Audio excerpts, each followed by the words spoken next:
That's just too dark.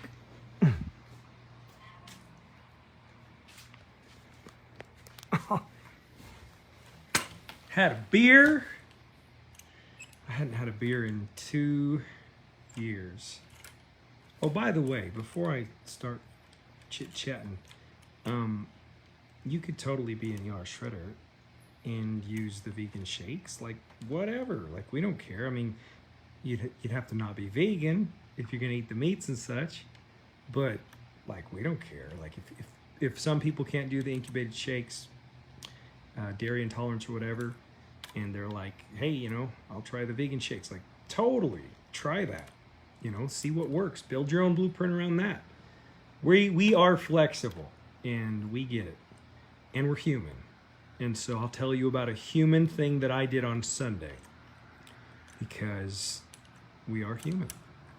I had a beer. I had not had a beer in over 2 years. I hadn't had a beer.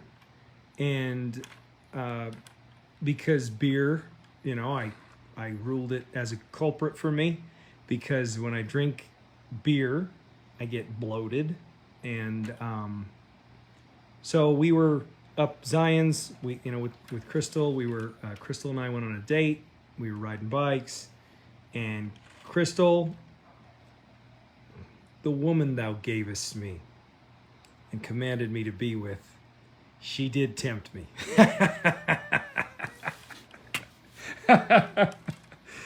Okay, so Crystal said, oh my God, it'd be so good if we had a beer. We haven't had a beer in 2 years, and we could, you know, they have beer on tap, and that would be a fun thing with the environment that we're in, and, you know, everybody looks like they're having a good time. So for me, I haven't weighed on a scale in almost 2 years, and I'm really quite proud of that. And I'm not going to break that tradition, like that streak that I'm on. I refuse to break it. I don't know what I weigh. I haven't weighed myself in almost 2 years. January will be 2 years, and that one's remaining. Other things, it's not because I can't have it. Like, people say, well, you should eat, you know, show me that you eat a pizza. Well, I haven't had pizza in 2 years. I probably am not going to eat pizza. And it's not because I'm afraid of, like, oh no, like there's a streak and it's got nothing to do with that. So I'll explain to you what it's really about, and maybe you'll understand. Okay. So I figure, you know, Crystal wants to do this and it'll make it more fun for her. I thought, well, you know, what's one beer gonna hurt? So I had the beer, and the beer tasted delicious. I love the taste of beer. I love the taste of all beer. I've always liked beer. I like the taste of beer as a Mormon. I would drink O'Doul's. Like, I love, Sharps. I mean, I love the taste of beer so much. But beer doesn't love me back. And so we had the beer. It was fun to drink the beer together. But I mean, I'll just tell you, the next day, I didn't feel sharp. I felt a little bit, bleh. And this is like one beer. But it was a pint, so it's like a 16-ounce, glass of beer. But the next day, my gut is all, my lower abdomen, that, troublesome section that everybody's always frustrated with, it's bloated. Sure enough, it's all bloated. And then it's the price I pay on the royal throne, the porcelain throne. I don't know how to say it otherwise. It's the shits all day, and I'm just real, right? It's me having loose stool, diarrhea, like all day. And I'm like, this sucks. And then my gut feels all turny, like your stomach just feels like all, it's making all these weird noises. And I just don't do well with it. It's like a freaking big fat yeast bomb. And I mean, keep in mind, I was like other people. I when I came out of the church, I was like drinking beer like crazy. Like, oh yeah, I get to have beer. I love beer, Beer everywhere. Beer all the time. Beer after I cut the grass. Beer at the sporting events. Beer with my meals. Like, I freaking love beer. I love the taste of beer. I still do. But, man, I was paying that price every day. Every day. Now, if I eat a pizza, let's say I eat, this is where it gets funny, because it's like, you guys, you have your own blueprint. You can form your own blueprint. What I do is not what you have to do, and what I don't do is my business. But in reality, if I were to eat a pizza, here's the problem for me. I feel so good at 42 years old, and I feel really strong, and I'm motivated to go to the gym, and I love that. I love that I wake up and I'm like, I want to move, and I want to go to the gym, and I want to get active and busy. I love that I can work out so hard, so brutally hard, and enjoy it, and enjoy every second of it, and just feel like superhuman. And I love the notion that I could do the workout and that I can then recover quickly. I can recover fast. Why? Because I don't have any inflammation in my body. So the proposition around like pizza, for instance, guys, I don't think I ever loved pizza that much anyway, because you got to realize that once you understand how things make you feel, like beer, you can love beer and beer does not love you back. You can love your pizza and your breads and your gluten. You can love it and your tortilla chips, but they ain't going to love you back. And that's the shift that happens in your brain, because you can make the decision that I'm going to do it anyways. Hey, it's fun. I want to go to the movie theater. I want to eat my movie theater popcorn. That's one I will not do. And it ain't about a streak. I used to love movie theater popcorn until I realized how much movie theater popcorn, it don't love me back. And, we got to have a reciprocal relationship, in my opinion, with our foods. So if it's going to make me pay that much for touching it, for consuming it, even a little bit, then, I'm not playing. I don't want to hang out with that food. With that in mind, can a little bit hurt? Yes. That's another shift that's got to happen, and that's like ER shred all the way. A little bit does hurt. So let's say Crystal said, I want to go out to a nice fancy restaurant for our anniversary. I want to have a glass of wine. Wine does not love me. I like the taste of wine. I love to kiss Crystal after she's drank wine. I like the taste of wine on her mouth. But wine is not my friend. Even like one glass of wine and I get a wicked headache, I will feel sluggish the next day. I will have some bloat. It's crazy. And no, it's not because there's anything wrong with me. It's because I've become so in tune with my body that I know what foods do to me. Whereas the majority of people eat so much, so frequently, such a variety, they don't have a freaking clue what things do to their body. They just assume that, oh, God, I don't know what's going on. Take a Tums, take a this, take a antacid, take a that, Or they're just so used to feeling like shit all the time that they just resign to it. This is my normal. And that's where I got. I got to the point where bowel movements for me, never believed I could have a healthy, normal bowel movement. Didn't exist for me for years, for decades, till I realized that the things I was putting in my body were causing a problem. And I had to identify those things, and I had to build my own unique dietary food blueprint. Make sense? I hope so. Because it's not about fudging. It's not about being human. I'm just like everybody else. It's just that I have a different level of consciousness around the foods that I put in my body every single day. And I'm hyper aware and critical of the response that my body has to those foods. I'm very particular for a reason. I have every right to be. I just want to feel my best. If I have inflammation in my body, then I don't work out as hard.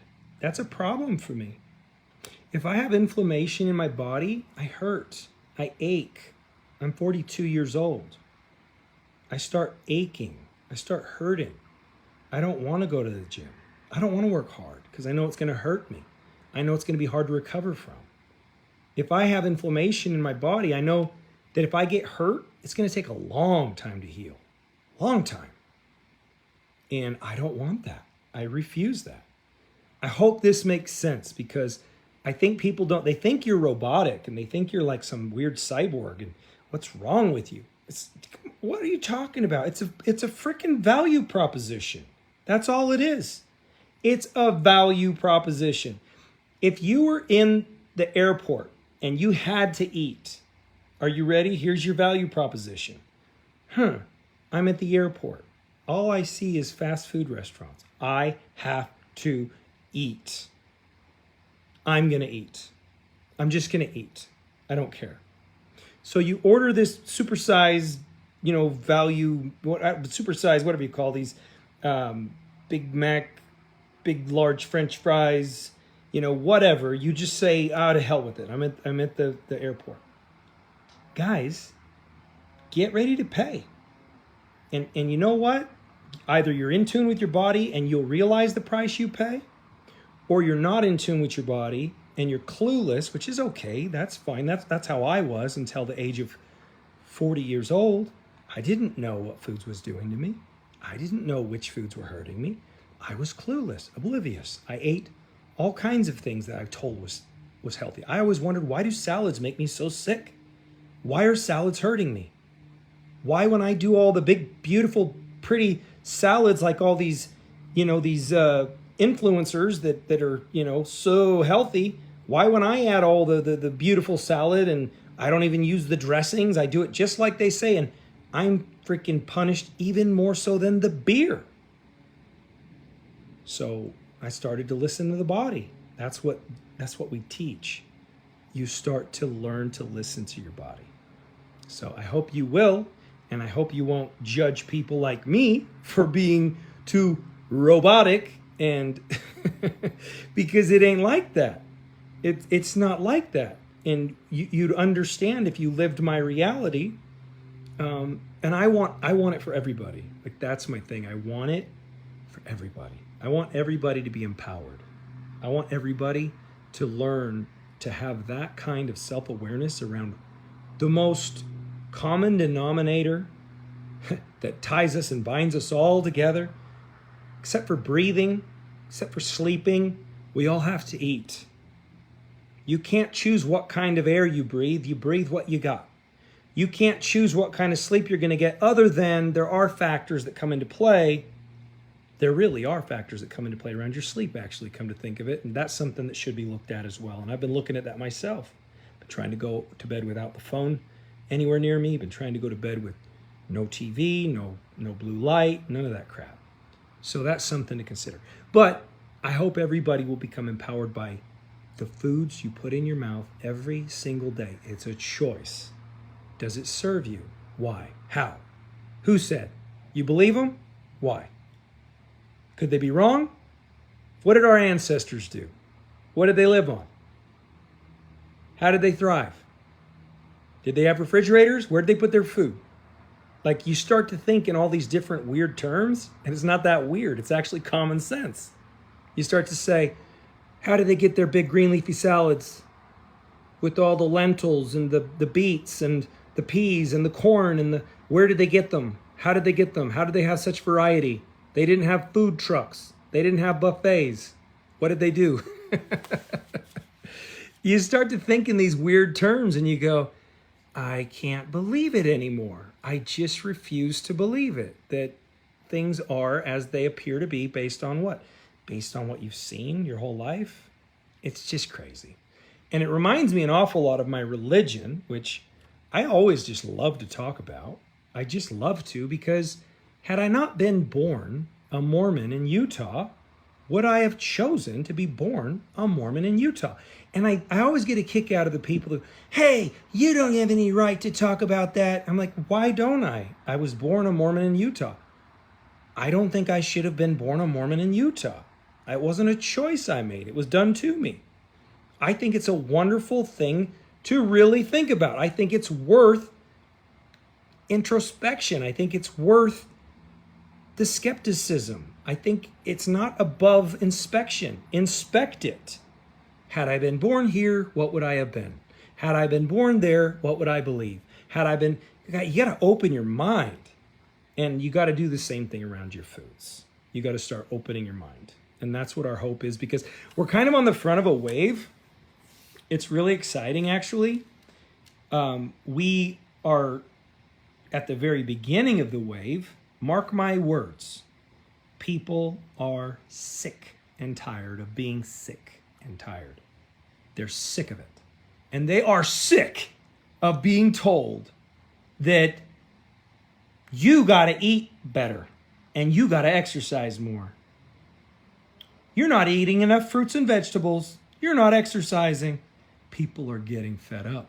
People are getting irritated. People have had enough of that bullshit.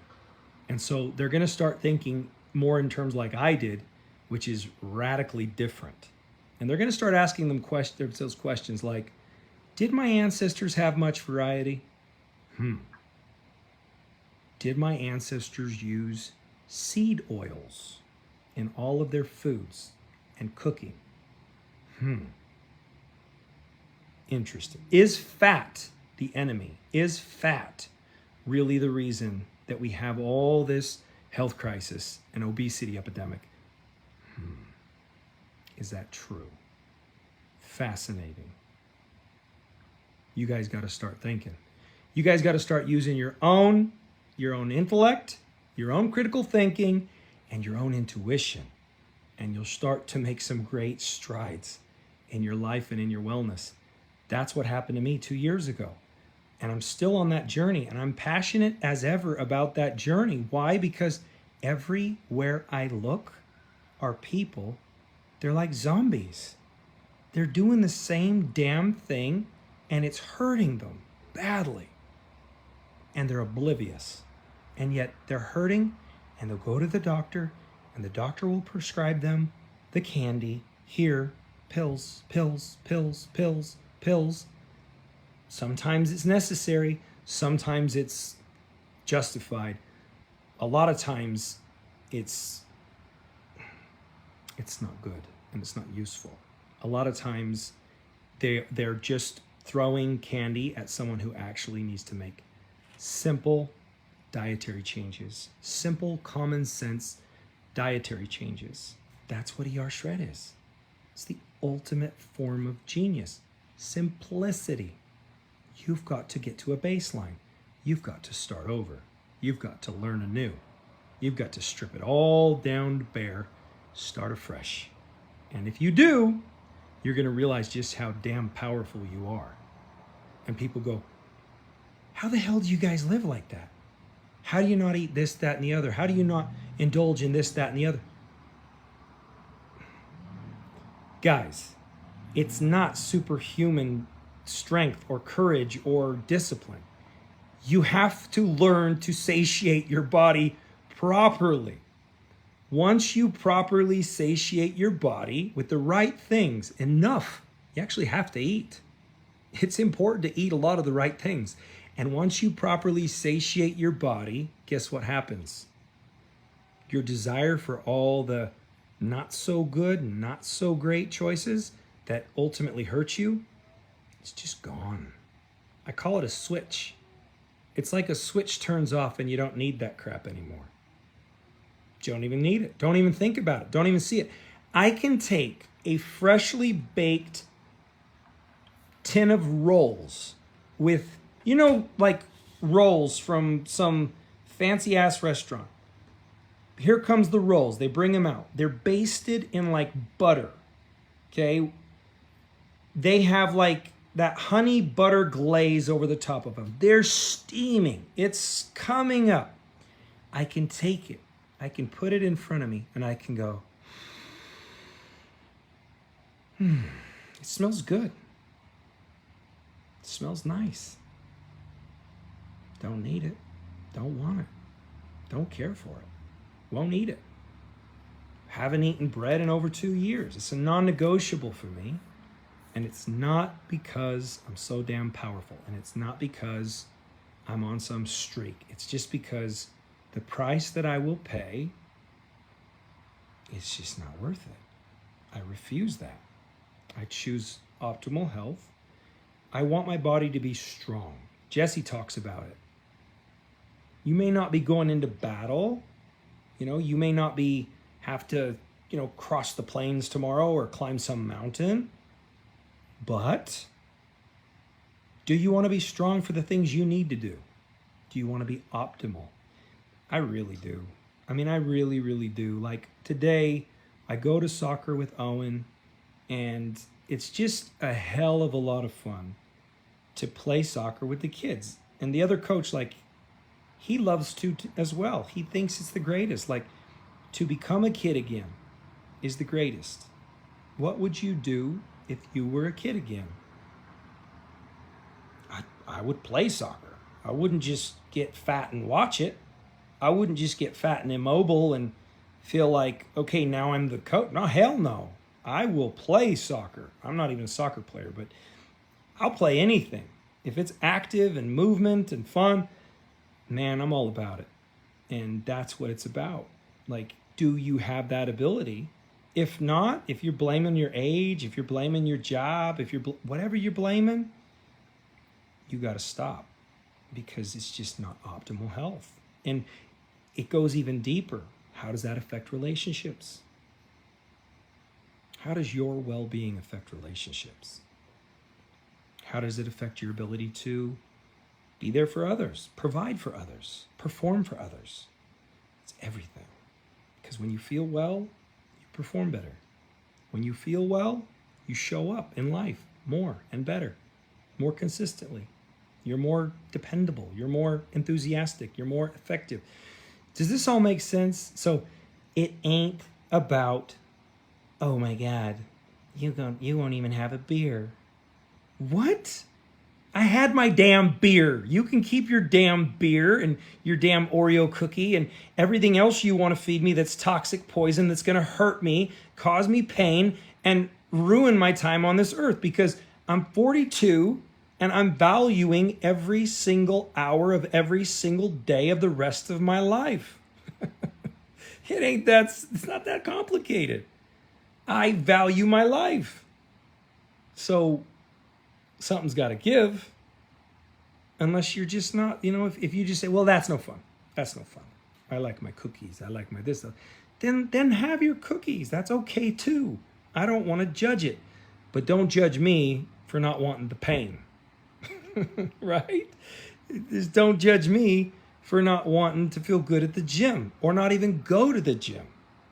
Don't judge me for just wanting to feel well. And yet, I actually do get a lot of that judgment. It's like, oh, you're making me feel bad because you're not eating like I am. It's so stupid. We got to stop. It's stupid. So I really don't care if people eat meats. I really don't.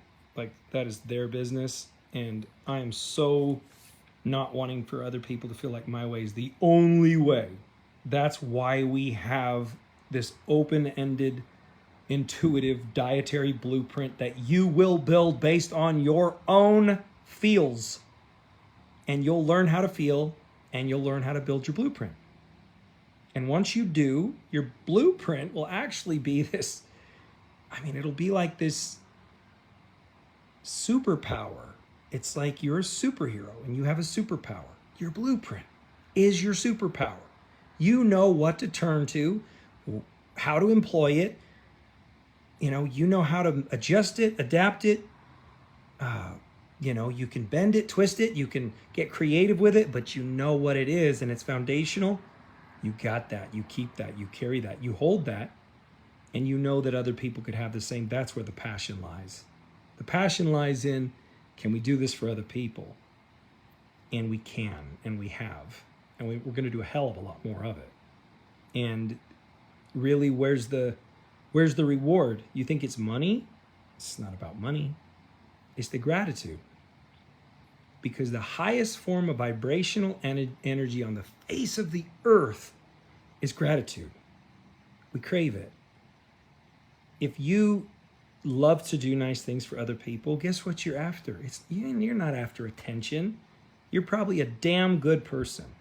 And you know what? You probably care a lot for other people. And you're probably thinking outward and looking outward. And that's your intent. And why? Because when you feel the gratitude of others, it raises your vibrational frequency higher than any other form of energy or, source on the face of the earth. Gratitude. You're doing it. You're reaching out. You're going beyond yourself, because when people say, damn, Brent, thank you. You changed my life. Even if you helped one person, Brent, thank you. Jennifer Birch, thank you. Jackie Mackley, I got the Aussies on here. Thank you. You changed my life. Thank you. And when you feel like, holy shit, they really, really are unbelievably grateful to me. Wow. Feels good. Feels really good. That's vibrational. That's not superficial. That's not about attention. That's not about money. That's about, why does that feel so good? And then you just want to give more, and you want to offer more, and you want to give more value, and you want to help more people. Why? You're in it for the gratitude, which is a great thing. It's a beautiful thing. The person who taught me to get off all the stuff, all the shit. They got me off the refined sugars. They got me off the corn. They got me off the soy. They got me off all the artificial stuff. They got me off everything that was hurting me and causing me pain and making me ineffective. And they got me off it all by getting me to turn to meat. And I am so thankful to that individual for doing that for me. Thank you. Thank you, Mac. Thank you. I'll thank you forever, because you changed my life. 2 years later, I'm strong. I'm powerful. I am healthy. I'm well. I'm capable. I can.